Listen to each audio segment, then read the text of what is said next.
And now, it's time for another Dice Tower review with Tom Vasel. 6 years ago, I was at Gen Con, and Jeff Engelstein, one of the contributors to the Dice Tower, showed me this old game from 1980 called Swashbuckler. And in Swashbuckler, the game actually comes in an LP record style case. There was a big tavern brawl, and you wrote down programmable movement, and you were swinging from chandeliers and jumping off tables and waving your hat around and doing all kinds of crazy things.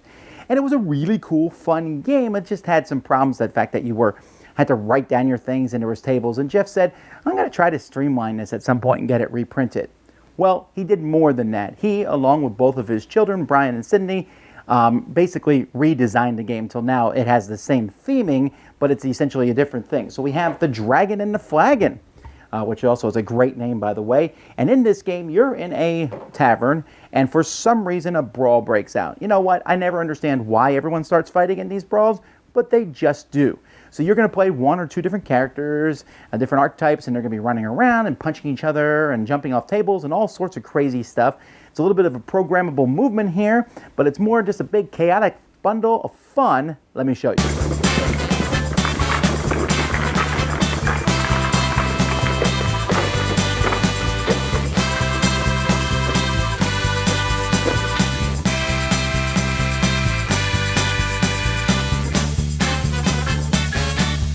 So this is the game board. Now, is this the way the game board's set up? Well, that's up to you. You have chairs, you have rugs, you have tables, you have mugs that go on those tables, and you have barrels. And you can pretty much place them anywhere you want. Each player is going to pick a character, unless you're playing with four or less, in which case each player is going to get two characters. Those characters are going to take a sheet. They're going to get a deck of cards that matches that character. So each player will have their own deck of cards. They'll get some tokens that match, that are shown on their thing. They're going to get 20 reputation they're going to place up here, and they're going to get a figure that's going to start in one of the starting spots on the board. Now the game is going to take a certain number of turns based on a time track here. Each turn the time marker is going to be moving along this time track, and you're going to look at the different characters who are there. And each of those characters is going to be performing an action. At the beginning of a turn, if players do not have actions on their 1 and 2 slots, they're going to place 2 actions from their hand of cards. And you have your whole deck. You can look through any of the cards you want in your deck, and you're going to fill these spots up. When this one's played, this one will move over, and you'll keep using 1 and 2. Slot 3 comes into play if you are ever dazed by an opponent. You have to put a third card there, which means you're kind of planning farther ahead without seeing what happens. It's kind of a result of being dazed. After characters do that, wherever the time thing is, you'll shuffle all of them face down, and then you'll play, each person will do their first action in their slot. When a character does their action, you will look and see how long that action takes. This one is variable. This one here is also variable, 1 or 2. This one here simply costs 1 to do it. This one costs 2. And however far it is, that's how far you will move your timepiece. And you won't get another action until the time token reaches that spot. So some actions are cooler actions, but they will take farther. And so each turn of the game, the time marker is going to be moving around. And eventually, the time marker is going to get up to spots 21 through 24, or 27 through 30 if you want a longer game. And when you get to that spot, you'll flip it over, and eventually you'll flip over, the guards show up, and the brawl is over. The goal of the game is to get reputation, have the most. And you're doing so by knocking other people around and stealing reputation from them. So players are going to be running around here using their different cards. Now each player has cards that are the same as everybody else. Each character has their own special types of attacks that they have, but players also have common cards that they're going to be playing. And the common cards are the same for everyone. There are 13 common cards, there are 4 special cards, and then there is a special dragon card that you can only play if you pick up the Dragon Flagon from the middle of the table. Or you can also play with a plate of cookies instead of the Dragon Flagon if you want. So what do the different actions do? Well, there's move. This is a basic action. You'll notice here it shows a red arrow, and each player, when they're on the board, is going to have a facing, which way they're facing. So you would always act as the red arrow is where your character is facing. So move simply lets you move. And in this game, you can move up on top of tables. You can run from one table to the other table with the move action. You can also stay still when you play the move action. And each player has 2 of these, so that lets you move around. Dash lets you run in a straight line. The only problem is it has to all either be on the floor. You can't run from table to table. You can pick things up and you can drop things. You can pick up the Dragon Flagon. You can pick up a mug if you're on top of a table. You can pick up a chair where you are at. And when you pick something up, you will place it here to show that that is in your hand. You can throw, and you're going to be throwing things at other people in a straight line. A mug can go as far as you want, and it will hit someone for 2 and stun them. A chair will only go up to 3 spaces, but hits them for 3, stun them, and knock them down. When you get knocked down, your next action, you look at it, and if it's purple at the top, it won't happen. Some actions you're fine with, even if you fall down. Like I can still slash someone or pull a rug when I'm on the ground, but otherwise you'll fall down, so your next action won't go off. And if you ever have an action that you can't do, like for example, must have a mug or chair in hand, and if for some reason I don't have a mug or chair in my hand, then nothing happens, and I just spend 1 action.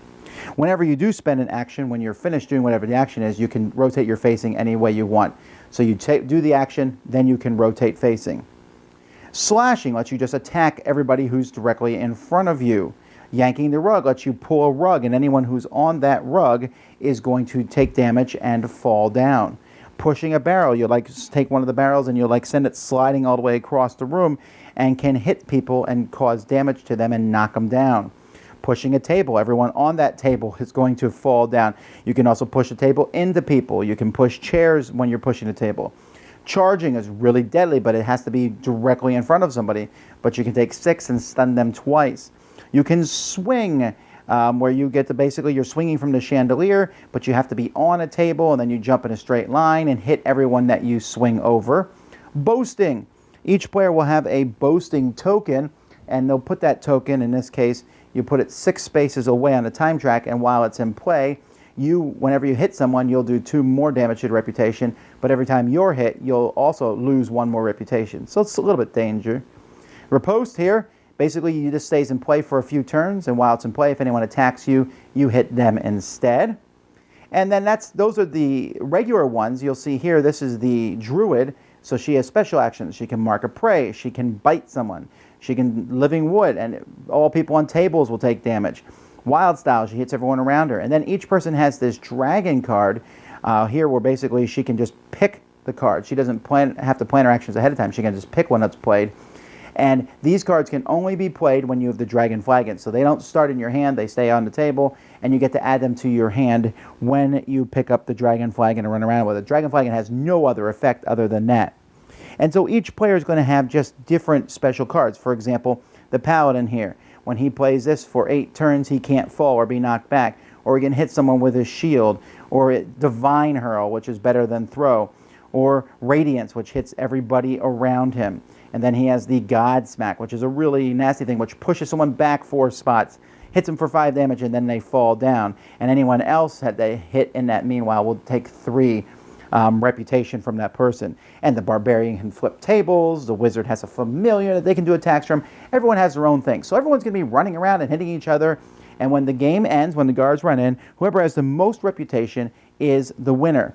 Now this is just one side of the board. The other side of the board has 2 pirate ships, and this is a team game, and you'll be putting treasure out on the board, and you're trying to go pick up the treasure and move it to your side so it gets points, or if you're holding treasure at the end of the game. And you can only run across gangplanks, and you can knock other people in water. There's a few other minor changes, but that's, other than that, everything else is very similar to the tavern side. Now, I went into this game with high anticipation, like, yes, come on, this is going to be fun. And it was extremely fun. This is like a game that's just right up my alley. I like the components. I love the tables. You put them together. They sit around the board, the chairs, the barrels, the mugs. It just has a cool 3-dimensional look to it. The artwork is fine. My only caveat thing I didn't like about the artwork was each of the players' decks on the facing, it shows a picture of that character. On the other side, I would have preferred, like for Move, it showed that particular character moving. And I used the same artwork on each deck, which makes it easy to switch from deck to deck. But anyway, that's my only problem with the game. Everything else is great. It just looks cool. People come over like, what are you doing? The gameplay itself is just, again, I'm going to use the word chaotic a lot because it really is that way, just like these barroom brawls. You're not planning things. I mean, you're planning like, I'll jump on the table, and then I'm going to boast. Then I'm going to run and swing and jump over and, stab that guy. Okay, but meanwhile, when you jumped on the table, the other guy pushed the table, and then I fell down. and then I stand back up again, and then I leap across, but now that person's not there anymore. Now, you don't have to program very far ahead, just a move or two, so it's not super like, oh, well, I have no control for my actions. No, you really do, and it's neat that you have this whole deck of cards, and everything. This game works for me really well because it's just so strongly themed. You are picking a mug up. You are throwing the mug at someone. You're picking a chair up, and you can see the bar room brawl type thing happening. And it's hilarious, and it's fun, and the stories you tell. And the game is really just the perfect length. Because right when you think, is this game going to end soon? Yeah, it did. And I like that. I think I like teams better than everyone running for himself. You can play with team versus team, and that gives you kind of a focus, like, okay, let's work together. We're going to go out and take these people out. And I think the best player counts are bigger, or smaller. 4 is fine, just to control 2 characters. Some people don't like that. I don't mind it at all. So like 8 people is perfect because there's just that many people running around and crashing things. 5 might be the weakest because you each only control 1 character. So there's a few less people in there. But overall, just, oh man, I can see the things happening in my head, and the one guy's ability is to wave his hat and smack somebody with it. And like I said, that the wizard has a familiar and she can shoot her spells from there. The barbarian has this rage blast which hits everybody around him. And the pirate has a gun and he can shoot it at somebody, which is great. But then the next time he uses the card, he's kind of reloading the gun to use it again. And there's really cool actions that might work. And then you're out of commission for a while and you're just standing there while people are slapping you around and stuff. A lot of fun. It does help, I think, if someone's sitting there going, okay, this happens, okay, who's going next? And you keep the game moving, especially with a lot of people. But if you do that, you're going to have a lot of fun. I think there's very few games like this where everyone's just running around. There's a lot of games I played before where brawls and things. This is the best one in that category. And while I thought Swashbuckler was a cool idea, it was very clunky. This game does not feel clunky. I like all the different cards. It makes sense thematically. I don't have to explain to you what happens when you push a table or when you pull a rug and someone's on the rug. There's symbology, but there's like 4 symbols, so it's easy to understand in that regard. So if you're looking, this is no great shakes strategic-wise, but if you're looking for a pile of fun in a box and a rumble in the tavern, the Dragon and the Flagon is a game that you will enjoy. I know I'm going to continue enjoying it. Dice Tower Judgment into my collection. Thanks so much for watching the Dice Tower videos. Find more great videos and reviews as well as our top-rated audio podcast at Dicetower.com. You can also find other great shows at Dicetowernetwork.com. I'm Eric Summerer, and you've been watching The Dice Tower. The Dice Tower is sponsored by Cool Stuff Inc., where you can find great games for great prices. Cool stuff in stock. Check them out at CoolStuffInc.com. Shut the door!